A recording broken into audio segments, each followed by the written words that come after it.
I'm Josh. And I'm Sharjeel. And you're watching BasketPhyzz. The physics behind basketball. In basketball, there's only one way to move with the ball, and that is through the concept of dribbling. So let's take a look.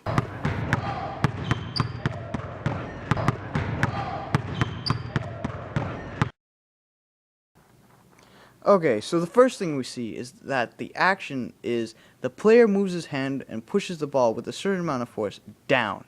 When the ball hits the ground, that ball immediately goes back up. This is due to Newton's third law, which states that every action has an equal but opposite reaction. So as the ball goes down, it comes back up with the same amount of force that was used to push it down. And that's how this guy is able to do some tricks.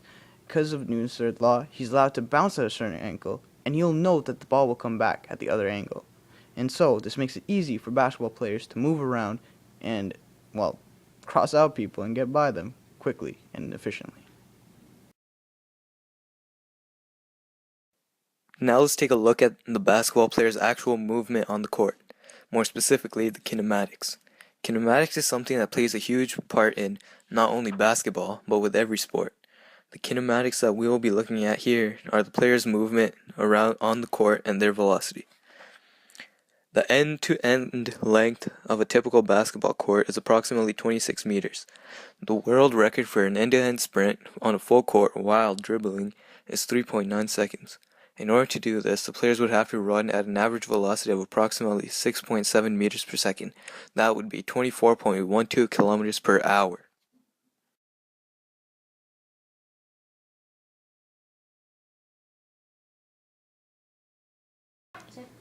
So here's the dunk. Okay, now let's slow it down. Now the first thing you need to know is that there's two types of energies going on here. There's kinetic and potential. Potential meaning the energy that could possibly happen, and the kinetic, the energy that will happen as he moves. So right now his energies are both the same, but the instant he gets off, his kinetic energy is at his highest point. But as soon as he increases in height, his potential energy is increasing and his kinetic is decreasing. This happens all the way to the point where he reaches his climax. And then from there, he goes back down. His kinetic energy increasing, his potential decreasing. So basically the point here is that everything that goes up must come down. Thanks, Newton. Next, we'll be talking about projectile motion. Jumping is a major component in the physics behind basketball. When a basketball player jumps in the air to make a shot, he can appear to be floating in midair at the height of his jump. This is due to projectile motion. Professional basketball players can jump up to 50 inches, which is 1.27 meters. The higher he jumps, the higher his hang time is, meaning he will appear to be airborne for a longer time. Lastly, I will be talking about the work needed for a jump shot.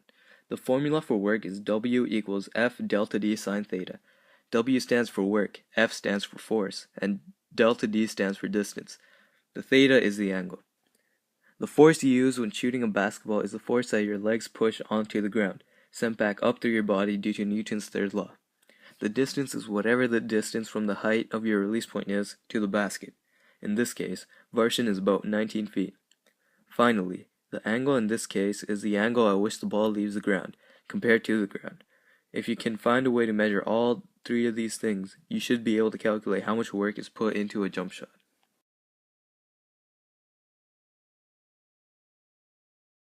Throws it across, Miller for three! He banked it in! Alright, let's talk about the physics in the buzzer beater. Let's talk about power. What is power? Well, it's the rate of work someone can do. Okay, so everyone can do work and everyone can do, well, everyone has power. But you want to be able to have enough power to do what LeBron James just did. And that is to be able to catch the ball and throw it quickly. And that's how fast he's doing work. If he did it later, he'd have missed. And then you got Chauncey Billups coming up right next. If you didn't have enough power, you wouldn't have been able to do what Chauncey Billups did. And that is the power in the buzzer beater.